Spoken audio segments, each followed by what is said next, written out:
Hi, everyone. I'm Todd with STEM Library Lab, and today we're here with Chris Hatten. So, Chris, I'll have you introduce yourself. Maybe don't tell your name, but Yeah. what and where you teach. Yeah. So I teach at KIPP Central City Academy. It's in the heart of New Orleans, and I teach fifth through eighth grade makerspace, which is kind of like an engineering class. We laser cut and 3D print and robotics, all of those sort of things. But it's mostly focused on engineering. So that's what I do.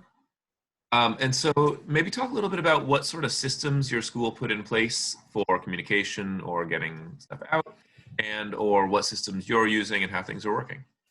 So our system is we have divided up our caseloads for all of our kids. So every teacher has about 13, 15, some kids that they call every day and check in, just making sure that they're doing the work that they need to and make sure that they have all the necessary things that they need to. So everything from internet access to, laptop access. And food, obviously. We're doing what we can as far as helping out the community. And then as for the curriculum, it's developed by our KIPP content leads. So it's kind of out of our hands, but we have a little bit of say in that we're overviewing what's happening on our end as far as what they're submitting and what they're doing and giving feedback to kids. But for the most part, the curriculum is developed by other people. So it's been really nice because all I have to do is check in with students and help them, essentially like you would with like homework help or anything else. But it does feel very limiting on where I'm used to having my hands dirty when teaching. Yeah. So it's a little interesting now with where we are. So How are y'all working through like wireless and internet connectivity and computer access? and there's a couple of resources out there. I have to look at the Instagram. We have an Instagram up and it posted about Cox Communication and I think AT&T both have deals that are going out for Wi-Fi. We have some cases that we're sharing some MiFi's, little hotspots for kids. But it comes down to either a tablet, a PC, or a phone. And I've noticed, like even doing Google Classroom, you have to really check out from the student end, like log in as a student and check those things out, because there's a prime example. I had a kid that was just very frustrated that he couldn't figure out how to get this video to play. And, on my screen, it was working fine. On the iPad, it was working fine. Then I tried it on the phone. It was completely different. So Yeah. I encourage those that are teaching from home, try to logging in as a student and working through the same processes that you're giving kids so that you can give them a step-by-step on each part. Cool. I don't know if that answers your question. Yeah. Yeah. So my gut is that you're doing something cool with students. And I'd love if you want to share out some of the content, activities that y'all are working on. Yeah, sure. So KIPP has a website that's a little separate than the curriculum. It's kippste.org. And actually, I'm going to share my screen so you can kind of see it here. Give me just a second to pull it up for you. But in it, they have some challenges for students. Let's see.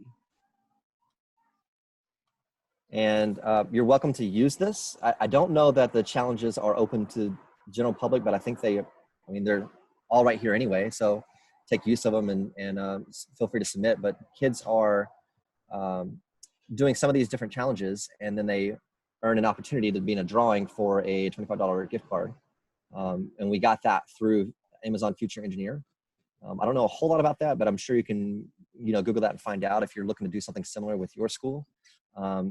Reach out and ask. I mean, people have been very supportive as far as, helping out with our online learning. So I'm sure that they would be helpful in supporting you and doing some sort of reward for this. But this is above the normal curriculum. So this is just if you want to do it, here it is. So everything from scratch to robotics to engineering and all of these little pieces.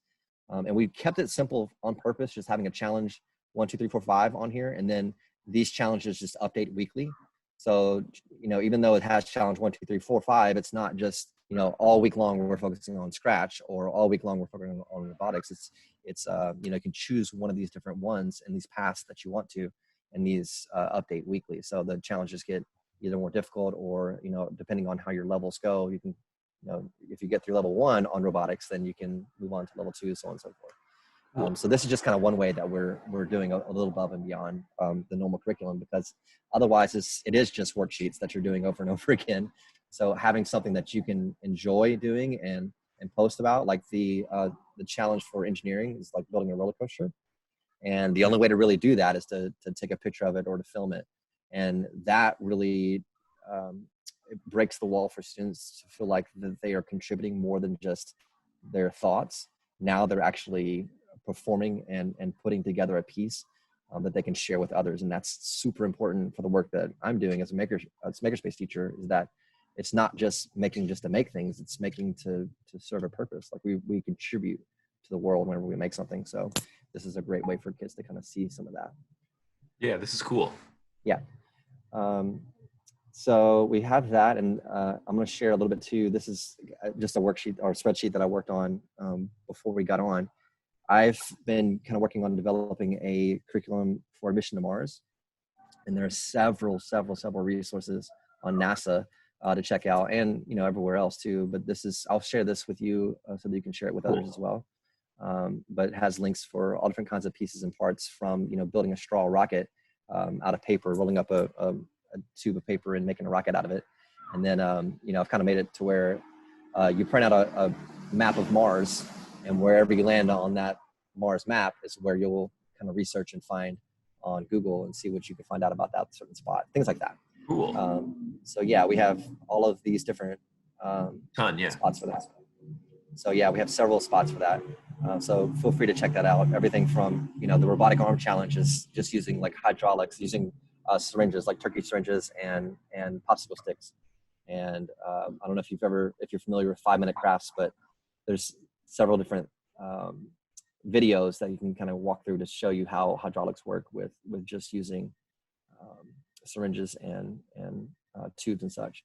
So it's things that are mostly accessible, and there's some things that are a lot more accessible too for kids. If you're familiar with PBS Design Squad, PBS Kids, they've got several challenges there that are really great for kids to kind of get their hands dirty on projects and really get into it. But yeah, there's several things here. Oh, are you a member of the STEM teacher group by chance, Todd? I don't know. I'm a member. You should check it out. The reason why is because it's just a great collection of STEM teachers across the world. They have a resources page that has several things that you can, get for free from teachers that have already tested it out and tried it. And it's everything from, teacher pay teachers things, sure. But there's also some tried and true activities that have really been successful in the classroom. But what's interesting about it is that because it's a whole group of teachers, like when there was the fire in Australia, there was teachers that wanted to respond, and they're talking to other teachers that are in Australia. Hey, what are the things that you need? What are some activities that we can do to help support? What are ways that we can educate our kids on this? And now with COVID, the same thing's happening, where we have teachers that are sharing some of their ideas on how they're combating it or how they're helping or whatever else. So it's just a really good community to be a part of, and a good place to find some good resources. So that's the Facebook STEM group here. Cool. Yeah. So, and for if you're listening at home or anywhere, hopefully at home, we will be posting all these things both at the end of the video and then also on our website. So you can access these links. Cool. Yeah.